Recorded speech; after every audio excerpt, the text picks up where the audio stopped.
봄철은 나물 천국입니다. 우리나라처럼 나물을 즐겨 먹는 나라가 별로 없다고 하지요.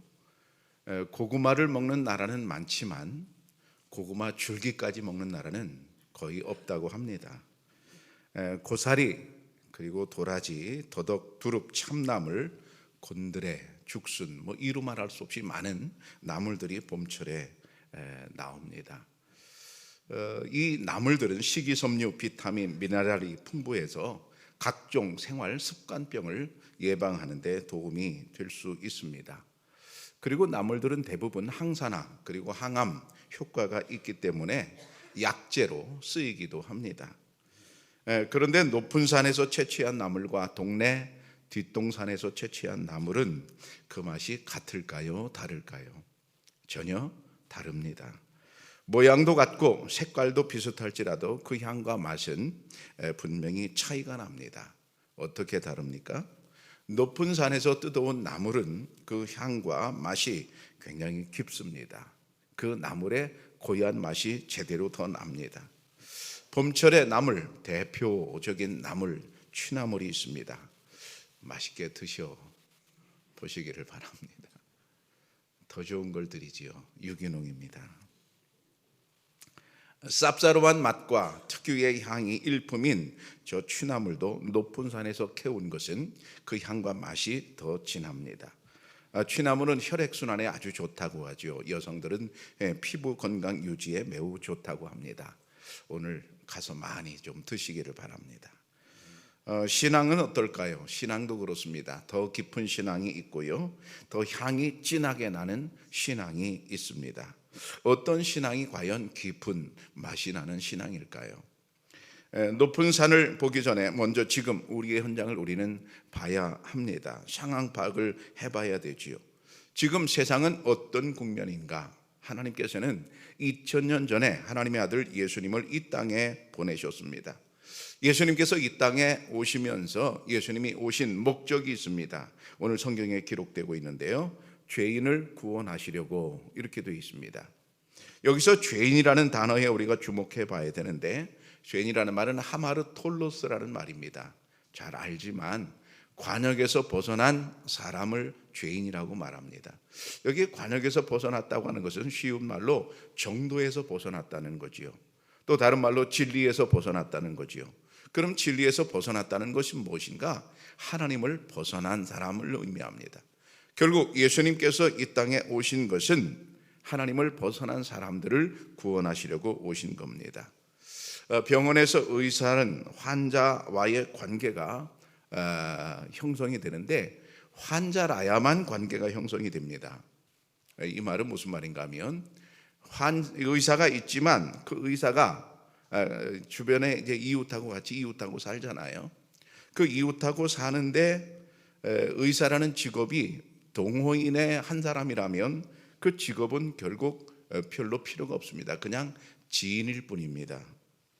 환자에게 필요한 존재는 의사지요. 요즘 의료 대란으로 응급실에 들어가기가 매우 어렵습니다. 그래서 우리가 다 결심을 하죠. 야, 아프지 말아야 되겠다. 근데 그게 내 마음대로 되냐요. 갑자기 응급실에 가야 되는데 여기서 의사가 없다, 저기서도 병상이 없다. 그래서 막 몇 군데씩 돌아다니다가 숨을 거두는 그런 일도 있습니다. 생명이 끊어질 위기에 놓인 환자라면 촌각을 다투는 시간에 반드시 필요한 것은 의사입니다. 그때 환자 입장에서는 의사가 아주 절대적인 존재가 됩니다. 반면 환자가 아니고 그냥 이웃이라면, 그냥 지인이라면 그 의사가 그렇게 절대적인 것은 아닙니다. 예를 들어 이런 거지요. 한 동네에서 이제 파크 골프 회원이 되었어요. 요즘 굉장히 유행인데요. 파크 골프 회원이 되어서 이게 같이 좀 몇 사람이 나가서 쳐야 되는데 그 의사가 같은 동호회 회원인데 안 나왔어요. 그럼 다른 사람이 하면 되거든요. 의사라고 해서 그 시간에 거기서 절대적인 것은 아닙니다. 취미 활동을 하는 데 있어서 의사는 없더라도 괜찮습니다. 왜냐하면 취미 활동은 생명이 달린 문제가 아니기 때문에 그렇습니다. 여러분 교회 다닌다는 것은 어떤 것일까요? 취미 활동일까요? 시간이 많아서 그냥 다녀보자는 것일까요?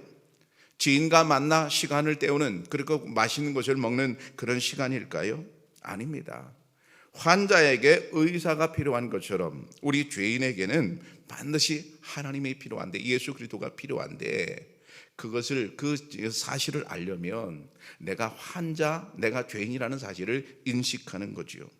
자신이 죄인임을 인식하게 되면 그때부터 절실해집니다. 뭐가 절실해집니까? 예수 그리스도가 절실해집니다. 예수 그리스도께서 세상에 오신 목적은 죄인을 구원하려고 오셨다 했습니다. 다른 말로 바꾸면 예수님께서 이 세상에 오신 목적은 지인을 구원하려고 오신 게 아닙니다. 아는 사람을 구원하려고 오는 게 아닙니다. 죄인을 구원하러 오셨습니다. 예수님께서 죄인이라는 사실을 깨닫는 사람, 그 사람에게 예수님은 정말로 필요한 존재가 되거든요. 요한일서에 보면 만일 우리가 죄가 없다고 말하면 스스로 속이고 또 진리가 우리 속에 있지 아니할 것이요 그랬어요. 만약 자기 자신이 죄가 없다고 한다면 그 사람은 결국 예수 그리스도와는 아무 상관이 없는 그런 이제 존재가 되어버리고 만다는 말씀입니다. 그러면 중요한 것은 나 아니겠어요? 나는 죄인인가? 맞습니다. 우리는 모두 죄인입니다. 자신이 죄인임을 깨닫는 것, 이게 매우 중요합니다. 왜 그렇습니까? 그제서야 우리는 예수 그리스도가 나와 관계가 만들어지기 때문입니다. 의사와 환자의 관계라도 그 정도에 따라 달라집니다. 감기라면 의사가 절대적인 것은 아닙니다. 왜냐하면 병원에 안 가도 어느 정도 낫거든요. 근데 만약 중병이라면 얘기가 달라집니다. 감기 환자라면 의사가 절대적인 존재는 아니지만, 그러나 중병이라면 아닙니다. 의사가 절대적인 존재가 되어버리고 말입니다. 그 사람은 반드시 병원에 가야 합니다. 자신이 중병 환자임을 알게 되면 병원 외에 다른 것은 눈에 들어오지 않습니다. 오직 병원 생각뿐입니다. 밤낮 온통 병원 생각뿐입니다. 마찬가지로 자신이 죄인임을 깨닫게 되면 절실해집니다. 온통 예수 그리스도밖에 생각이 안 납니다. 왜 그렇습니까? 자신의 죄를 해결해야 되기 때문에 그렇습니다. 사도 바울은 자기 자신이 죄인임을 깨달았습니다.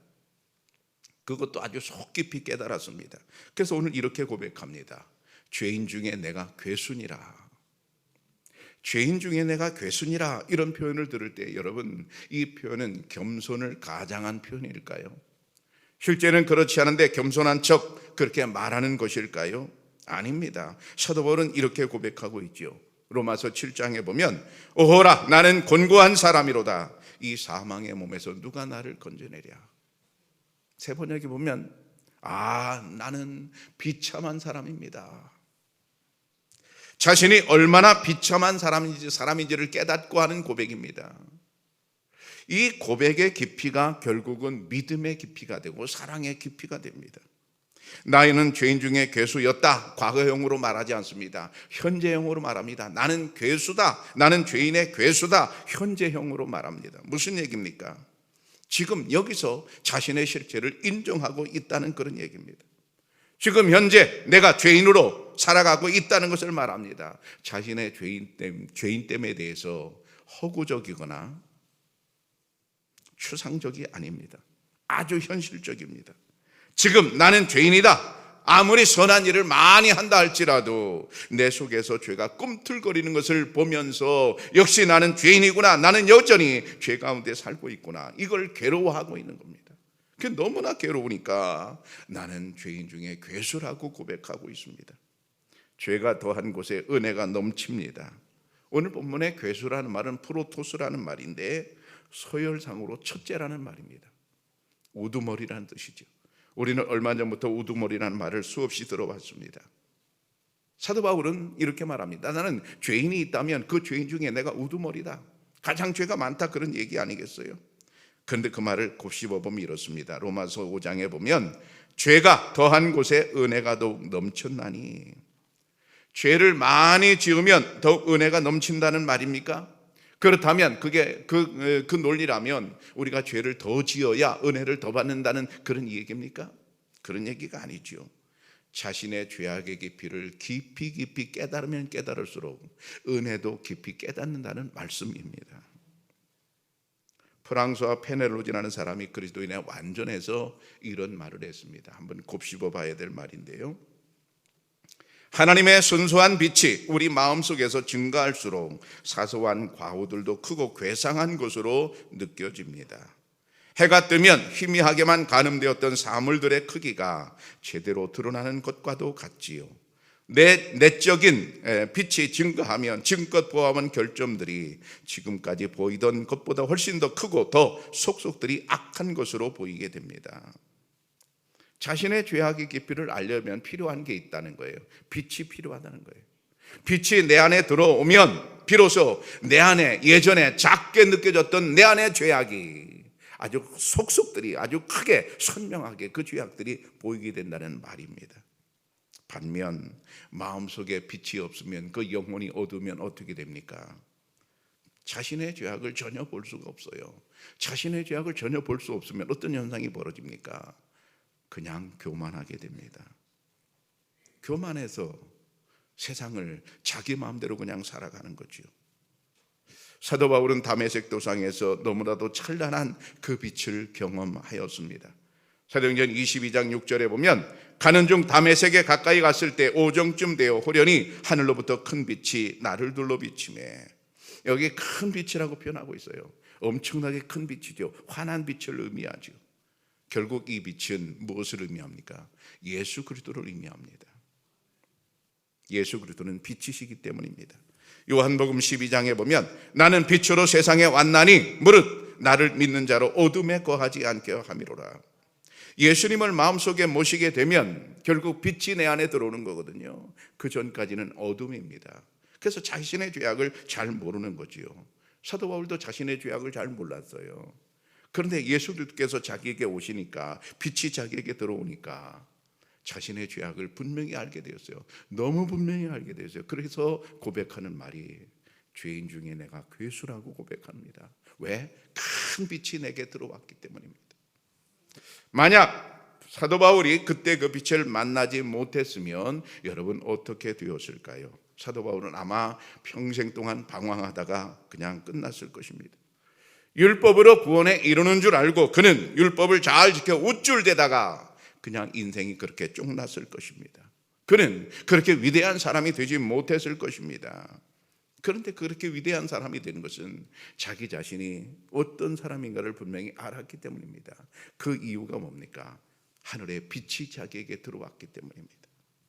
죄인 중에 내가 괴수라는 말은 자신의 죄악을 아주 깊이 깨달은 사람만이 할 수 있는 고백입니다. 산이 높으면 골짜기가 깊은 법이라고 했습니다. 자신의 죄인됨을 우리가 숫자로 표현한다면 1부터 10이라고 해서 1부터 10까지 표현한다고 한다면 사도 바울은 자기가 자기의 죄를 깨닫는 그런 수준이 10이라고 볼 수 있습니다. 가장 높은 수준이죠. 이보다 더 높은 수준은 찾아볼 수가 없습니다. 그런데 중요한 건 나 아니겠습니까? 나는 과연 나의 죄인됨을 1에서 10으로 친다면 나는 어느 정도로 인식하고 있을까? 어떤 사람은 3 정도로 인식하고 있을 겁니다. 어떤 사람은 5 정도로 인식하고 있을 수 있습니다. 어떤 사람은 8이나 9 정도로 인식할 수 있습니다. 그러면 생각해 보십시다. 내가 나의 죄인됨을 한 3 정도로 인식하고 있는 사람이라면 예수님이 별로 필요 없습니다. 교회 가고 싶으면 가고 말고 싶으면 말고 별로 필요가 없습니다. 왜? 내가 죄가 별로 없으니까요. 나의 죄인됨을 한 5 정도로 생각한다면 어떻게 될까요? 교회 가야 되겠는데 그래서 기분 좋을 때는 오고 기분 나쁠 때는 안 오는 거예요. 나의 죄인됨을 크게 인식하지 못하기 때문에 죄가 있는 것 같긴 한데 죄를 씻어야 되는 것 같긴 한데 근데 나는 다른 사람보다 비교해 보면 그냥 중간쯤 가. 5 정도 되는 거죠. 근데 자신의 죄인됨을 8이나 9 정도로 사도 바울까지는 못 가더라도 그 밑에 8이나 9 정도로 인식한다고 한다면 이 사람에게는 예수 그리스도가 절대적으로 변합니다. 나는 무조건 주님 앞에 가서 죄를 용서받아야 돼. 그래야 내가 구원받아. 그래야 내가 행복할 수 있어 하는 사실을 깨달은 겁니다. 여러분 여기서 볼 수 있는 게 뭔가 하면 내가 나의 죄인됨을 깨닫는 정도에 따라서 사모하는 것도 달라지고 은혜도 달라진다는 사실입니다. 바울은 하나님의 은혜의 빛을 얼마나 많이 받았기에 이런 고백을 하게 되었을까요? 바울이 남보다 죄를 더 많이 지었다는 말이 아닙니다. 남들에게는 작게 느껴지는 죄악일지라도 너무 선명하게 절실하게 자기에게 깨달아졌기 때문에 하는 고백이었습니다. 여러분, 그러면 어떤 분은 이렇게 말할 수 있어요. 아이, 목사님, 그렇게 살면 얼마나 불편해요. 그냥 대강 넘어가고 적당히 넘어갈 수 있어야 인생 편안하게 살지요, 말할 수 있어요. 정말 그럴까요? 아닙니다. 여러분, 손이 더러우면 씻어야 편한 법입니다. 손이 더러우면 씻어야 편하고 손이 더러우면 씻어야 밥을 먹을 때 아주 편안합니다. 근데 더러운 손 가지고 우리가 빵을 뜯어 먹을 수 있습니까? 못 그럽니다. 불편합니다. 죄악을 그냥 가지고 인생 산다는 것은 너무 불편한 것입니다. 그런데 죄악을 깨끗이 씻었어요. 주님의 은혜로 내 죄를 깨닫고 깨끗이 씻었어요. 그러면 뭐가 남습니까? 기쁨과 감사가 남습니다. 은혜가 더 깊어지는 것이지요.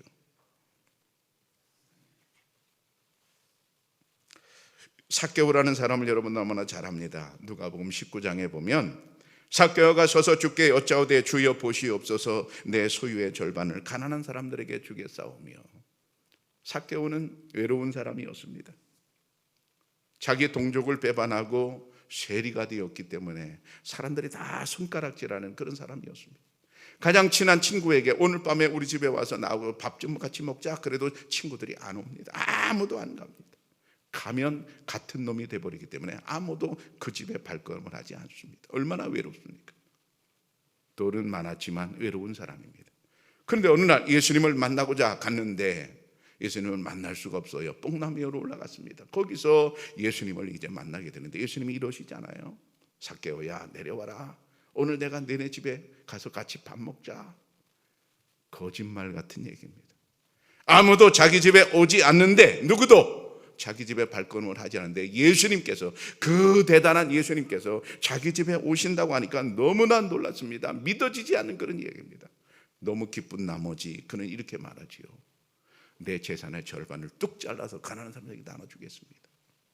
여기서 돈하는 분들이 이렇게 말할 수 있어요. 아이고, 그게 얼마나 아까운디. 이 사람은 부자였거든요. 요즘 치면 수백억 자산가입니다. 수백억, 200억이라고 그러면 절반이면 100억이잖아요. 엄청난 재산가였거든요. 돈만 생각한다면 너무나 아까운 일이지요. 그런데 삭개오는 왜 그런 생각을 했을까요? 돈이 문제가 아니었습니다. 지금 너무 행복한 겁니다.